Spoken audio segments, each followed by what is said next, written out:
Здравствуйте, в эфире информационная программа «Настоящее время Азии» с главными событиями дня. В пражской студии я, Шахида Якуб, сегодня в программе. В Бишкеке прошел митинг разгневанных заемщиков. Из-за падения национальной валюты сома многие люди не могут расплатиться с банками. Банковские сотрудники стали рвать на мне одежду, натягивать ее мне на голову, взломили руку и выбросили на улицу. Я так умру, я вдова, с меня хватит. В некоторых школах Кыргызстана родители учениц выступают против того, чтобы их дочери учились вместе с мальчиками и чтобы преподавателями были мужчины. По шариату, после того, как девочка достигает определенного возраста, ей нельзя общаться с чужими мужчинами.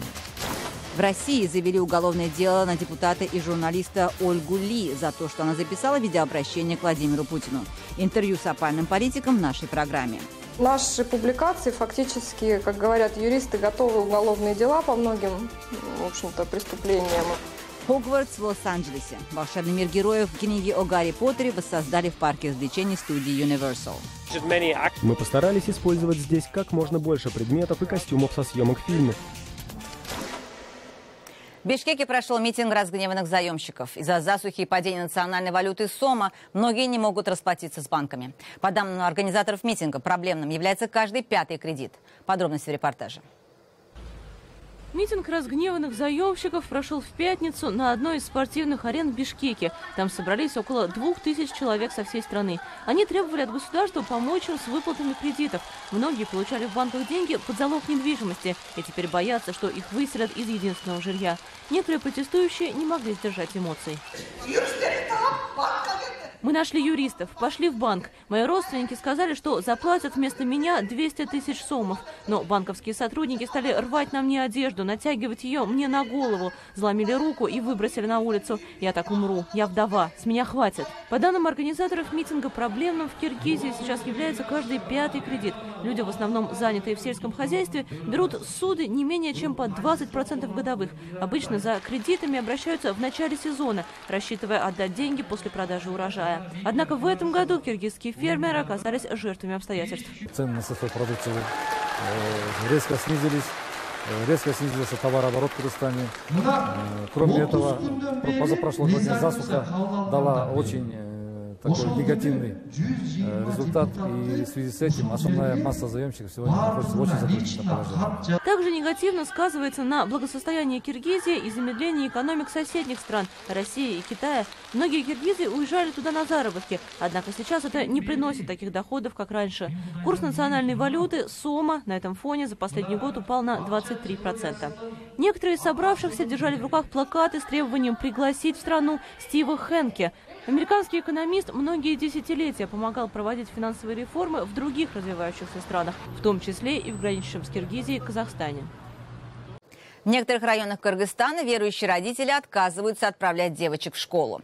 Так жители в Иссыкуле выступили против того, чтобы их дочерям преподавали мужчины, а в школе они учились вместе с мальчиками, рассказывает Жибек Бегалиева. Это Иссыкуль, туристический район Кыргызстана. До недавних пор женщины в хиджабах в здешних краях были редкостью. Теперь длинные юбки и платья носят даже школьницы. Мы в школе со своим коллективом много раз обсуждали этот вопрос. И мы считаем, что неприемлемо, чтобы дети, которые еще как пластилин, из которых можно что-то лепить, должны носить хиджаб. Тем более у нас в Азии, именно у нас в Кыргызстане никогда не было такого национального одеяния, как хиджаб. Есть у нас национальная одежда. Девочки, однако, продолжают носить хиджабы. Двойные платки ученицы надевают поверх школьной формы. Но вопрос внешнего вида подростков из религиозных семей, похоже, отошел на второй план. Некоторые родители теперь требуют разделить школы на мужские и женские. По шариату, после того, как девочка достигает определенного возраста, ей нельзя общаться с чужими мужчинами. По исламу она просто не может подходить к ним. Своих дочерей, рассказывает Фархат, он воспитывает строго по канонам ислама. При этом иссыкулец признает, что государство, в котором он живет, светское. Поэтому учиться мальчикам и девочкам пока приходится вместе. Земляка в районе некоторые поддерживают. Школьниц, которые носят хиджабы, здесь становится все больше. Со временем мы все равно к этому придем, потому что если больше девочек начнут носить хиджабы, то лучше будет открыть для них отдельные школы. Но пока требовать, чтобы девочкам не преподавали мужчины-учителя, неправильно. Что об этом говорит Коран, ее дочь, восьмиклассница Диляим, наверняка не знает. Но ничего плохого в том, что она учится вместе с мальчиками, она не видит. Не знаю, наверное, можно. Если это смешанная школа, то, наверное, ничего страшного в этом нет. В местном отделе Министерства образования таким идеям не удивляются. Сделать обучение мальчиков и девочек раздельным требовали еще в прошлом году. Пришли люди религиозные, очень консервативные, и сказали, чтобы их дочкам не преподавали мужчины. По словам Зины, гостям просто прочитали одну из глав Конституции и объяснили, что вопрос в компетенцию РайОНО не входит. Джубек Бегалиева, «Настоящее время», Иссык-Кульская область. Двое граждан Таджикистана готовились взорвать здание управления МВД в одной из областей страны. По сообщению министерства, 30-летний Шамсидин Фатхиддинов и 28-летний Самовиддин Самобеддинов готовились стать террористами-смертниками и взорвать управление МВД в Хатлонской области. Оба подозреваемых задержаны. По сообщению МВД, в своих показаниях они признались, что, будучи в трудовой миграции в России, ездили в Сирию, где принимали участие в боевых действиях на стороне так называемого исламского государства. К сожалению, у нас нет возможности проверить эту информацию из независимых источников. Незадолго до этого Генпрокуратура Таджикистана заявляла о том, что предотвращен выезд 34 граждан страны в Сирию и Ирак. По сообщению ведомства, 147 граждан, выехавших в эти страны, были возвращены на родину. Власти Таджикистана обещают амнистию гражданам, выехавшим воевать на стороне ИГИЛ. С нами на связи наш корреспондент в Таджикистане Анушервон Арипов. Анушервон, здравствуйте. Сколько всего, по официальным данным, в рядах так называемого ИГИЛ находится граждан Таджикистана и на самом ли деле вернувшихся амнистируют? Здравствуйте, Шахида. Сколько сегодня граждан страны вступили в ИГИЛ, в действительности неизвестно. По официальным данным, их более 1000 человек, но все эксперты сходятся во мнении, что намного больше. Подсчеты осложнены тем, что 85% таджикистанцев вербуются в среде трудовых мигрантов, выезжающих на заработки в Россию. Есть и другие причины. На сегодняшний день предотвращены выезды 34 граждан Таджикистана в Сирию и Ирак, а 147 человек были возвращены на родину. Сколько из них вернулись добровольно, не уточняется. Можно добавить только, что на свободу отпущены всего 3 человека по амнистии. 4, в том числе и 1 женщина, приговорены к тюремному заключению сроком от 7 до 17 лет. Остальные находятся под следствием. Чтобы снизить отток граждан, террористические организации, такие как ИГИЛ, Исламское движение Узбекистана, Ансаруллох, на заседании Координационного совета правоохранительных органов было принято решение проводить опрос граждан при выезде из страны. Покинуть родину не смогут те, кто четко не сформулировал цель поездки. Независимые эксперты считают такое решение нецелесообразным. Инициатива должна исходить от тех стран, куда намечают наши граждане въехать. Если виза имеется и другие необходимые документы, у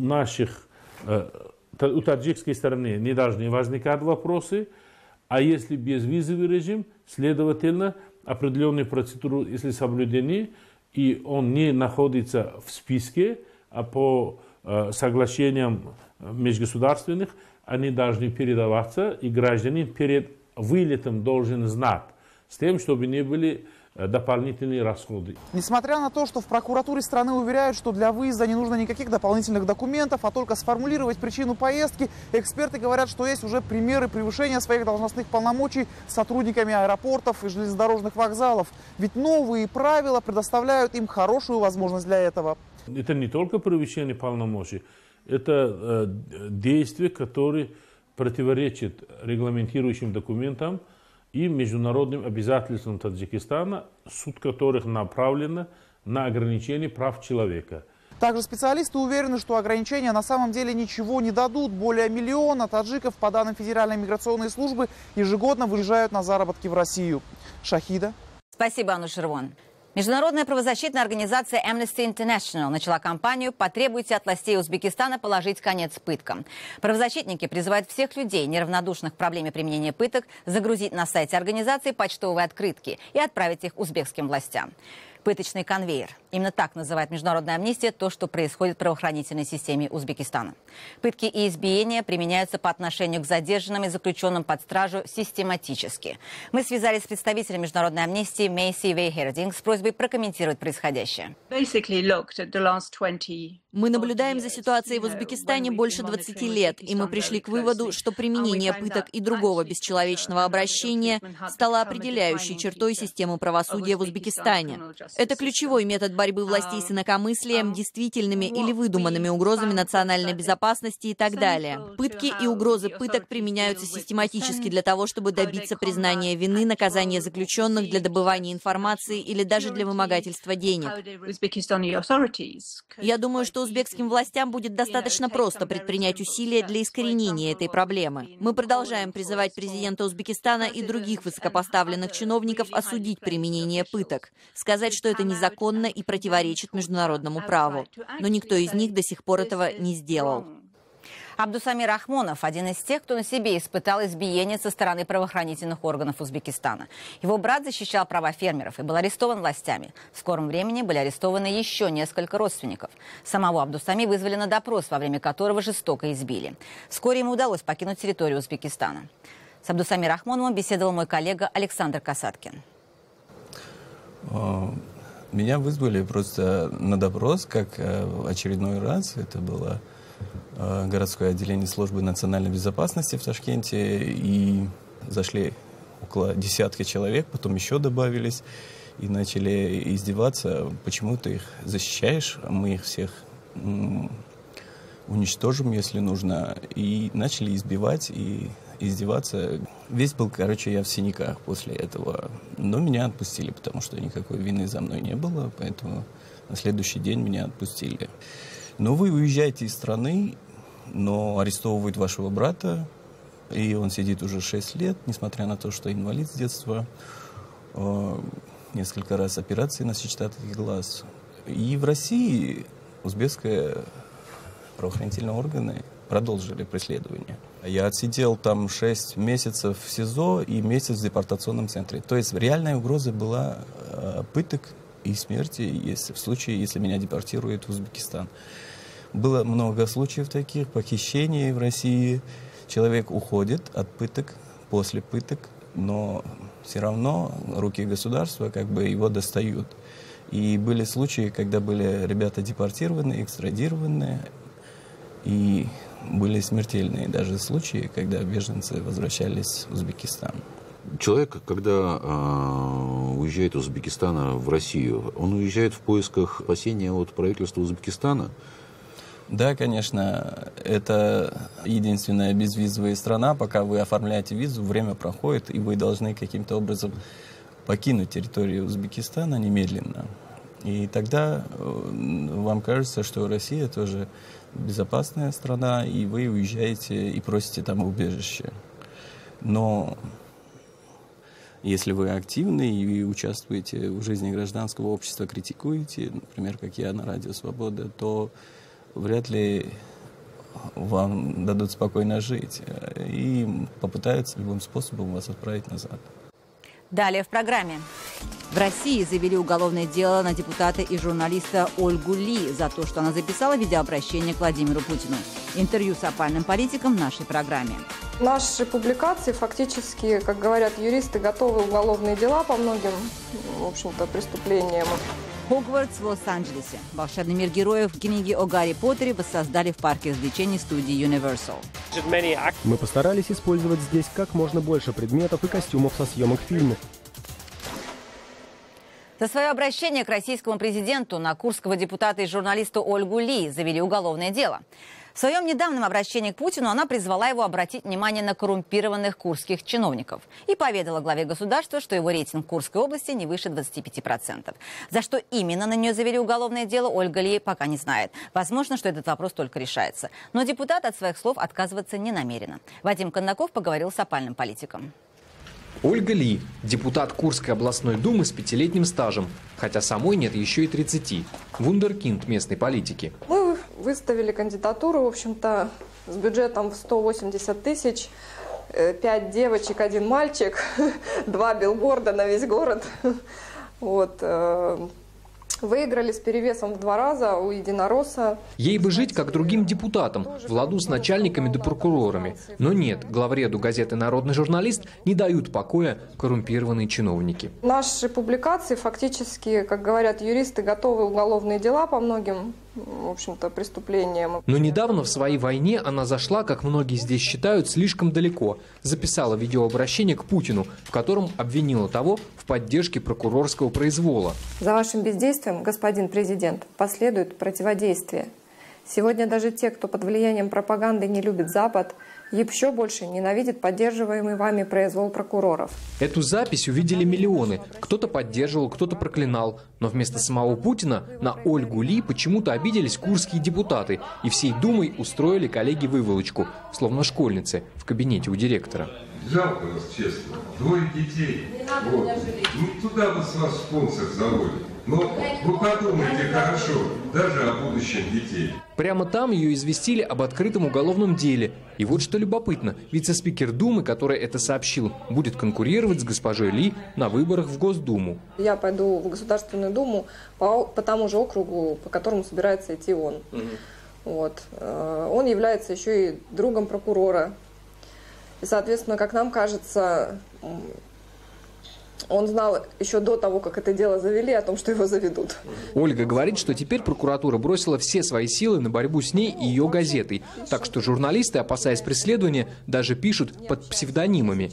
А сама она бояться перестала после нескольких покушений. Первый раз стреляли, второй раз подрезали шланги тормозные на машине, третий раз этой зимой буквально возле офиса просто человек выскочил, прижал меня к машине там сзади с ножом или с чем-то. Ей есть что терять. Молодая, успешная, растит 2 маленьких дочек. Могла бы сделать головокружительную карьеру, тем более, что не раз предлагали. А она, вместо того, чтобы вписаться в систему, с ней борется. Возбуждено уголовное дело, поэтому это, мне кажется, и есть ответ со стороны администрации президента в том числе. И в этой борьбе вдруг выяснилось, что именно она, молодая хрупкая женщина, оказалась единственным в этом поле воином. Она, а не эти большие и серьезные мужчины, многие из которых зовут себя оппозицией, и которые совсем скоро самозабвенно начнут рассказывать своим избирателям о том, как все-таки им тяжело сражаться с действующей властью. Вадим Кондаков, Станислав Феофанов. Настоящее время. Прошел месяц со дня трагедии, случившейся в Москве, когда няня убила свою воспитанницу, а потом, расхаживая возле станции метро «Октябрьское поле», с отрезанной головой девочки выкрикивала слова экстремистского содержания. Тогда эта история шокировала всех без исключения. Чиновники омбудсмена выступили с громкими заявлениями, а в Госдуме предложили ввести обязательное лицензирование нянь. Наш корреспондент в Саратове Ольга Яковлева задалась вопросом, что изменилось за прошедший месяц в жизни нянь, агентств по их подбору и семей, где эти няни работают.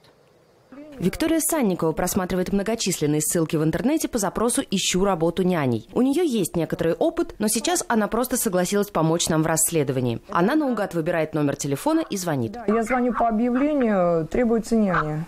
По некоторым данным, полученным из разных источников, в Саратове с населением более 800 тысяч жителей функционирует около 200 агентств по подбору персонала. Фирма-помощница на рынке услуг города уже 16 лет. При оформлении договора и анкеты включены все абсолютно пункты, которые подходят под требования по подбору данного персонала. Требования достаточно высокие. Кроме того, когда человек приходит в фирму, мы очень досконально смотрим трудовой послужной список человека, беседуем психологически с людьми, представляем, требуем от них все справки по состоянию здоровья. Возможно, успех и стабильность положения помощницы связан еще с одним немаловажным их критерием отбора персонала. У всех потенциальных работников должна быть местная прописка. Вскоре после московской трагедии уполномоченная по правам ребенка по Саратовской области Татьяна Загородняя на своей странице в соцсетях сделала заявление, что теперь займется проверкой специализированных агентств. Сегодня детский омбудсмен признается, что отследить и проверить все фирмы невозможно чисто физически и призывает к бдительности прежде всего самих родителей. Нужно обязательно посмотреть на каждый штамп, который стоит в ее паспорте, и спросить, а вот это почему, а это как? Молодая мама Татьяна Михайлова согласна, что основная ответственность в этом вопросе лежит на родителях. У нее 2 детей и уже 3-я по счету няня. И каждую кандидатуру они с мужем проверяли с особой тщательностью. Еще один такой момент. Всех своих нянь, которые у меня потом работали, и в том числе, мы пробивали по списку органов безопасности. Там нет ли у нее криминального прошлого, кредитов. Такие крайние меры кому-то покажутся избыточными. Однако опыт говорит о том, что иногда родители стесняются спрашивать даже элементарные, обязательные документы. Диплом, паспорт, рекомендательные письма и медицинскую книжку. Между тем, это жизненно необходимо, когда речь идет о судьбе самых дорогих людей в этом мире, наших собственных детей. Ольга Яковлева, Григорий Гришин. Настоящее время. Саратов. В Узбекистане стоимость проезда в общественном транспорте выросла на 20%. Теперь проехать на автобусах, метро и маршрутных такси обойдется гражданам около 1200 сум или 18 центов. Рост цен вызван увеличением затрат на горюче-смазочные материалы, электроэнергию и запасные части. Именно так аргументировали свое решение поднять цены в компании Тош-Шахар Трансхазмат. В то же время в Узбекистане на 9% поднялся тариф на электроэнергию и на 8% на газ. Напомню, что минимальная зарплата и пенсии были увеличены в сентябре прошлого года всего на 10%. Президент Туркменистана проинспектировал ход военных учений в стране. В этих целях верховный главнокомандующий, самостоятельно управляя вертолетом, вылетел к месту проведения маневров на одном из полигонов. Он также показал пример управления танком по пересеченной местности. Эти кадры вы видите сейчас. Курбанкулы Бердымухамедов побывал на месте, где развернулись военно-технические маневры пограничников. Крупномасштабные военно-воздушные учения неожиданно начались в Туркменистане минувшую субботу. В проверке участвуют самолеты, вертолеты, беспилотники, боевые корабли и корабли обеспечения. А в Кыргызстане, в городе Каракул, 20-летний Ринат Исмаилов зубами протащил 17 маршруток на 50 метров. Он протащил маршрутки от здания мэрии до площади, тем самым побив свой собственный рекорд. После этого он на несколько секунд поднял 2 автомашины Деву Лабо. По словам Рината, он планирует 1 мая протянуть поезд и попасть в Книгу рекордов Гиннесса. В планах у него выйти на международный уровень и стать лицом Кыргызстана.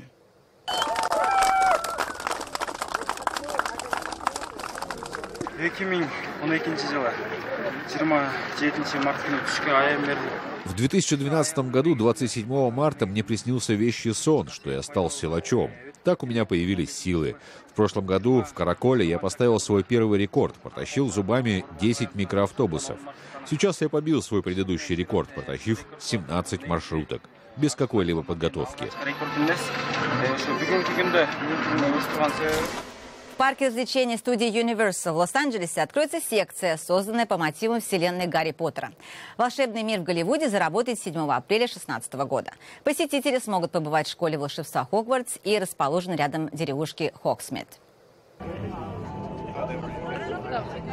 Покосившиеся печные трубы и запорошенные снегом крыши. Создатели тематического парка по мотивам книг Джоан Роулинг в Лос-Анджелесе постарались максимально погрузить посетителей в мир Гарри Поттера.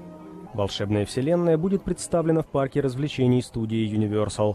Она состоит из 2 частей – школы чародейства и волшебства Хогвартс и расположенной неподалеку от нее деревушки Хоуксмит.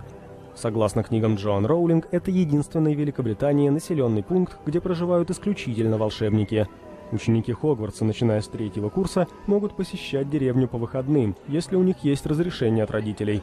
В Хогсмиде много маленьких магазинчиков, лавок и трактиров. На ее окраине находится железнодорожная станция, куда каждый год 1 сентября прибывает Хогвартс-экспресс из Лондона. Мы постарались использовать здесь как можно больше предметов и костюмов со съемок фильмов. Мы хотим, чтобы люди нашли их сами. Хотя я рассказываю всем подряд, где их искать. Например, на станции багажные полки и ткань на сиденьях со съемочной площадки в Лондоне. А в классе темных искусств в Хогвартсе парта и доска тоже из фильма. В многочисленных магазинчиках посетители смогут приобрести разнообразные предметы из мира Гарри Поттера. Например, перья, интерактивные волшебные палочки и даже школьную форму Хогвартса. Аттракцион откроет свои двери 7 апреля. Это были все новости, о которых мы хотели вам рассказать. Читайте нас в социальных сетях и на сайте currenttime.tv. Мы благодарим вас за внимание и желаем приятных выходных. До встречи на следующей неделе. Всего доброго.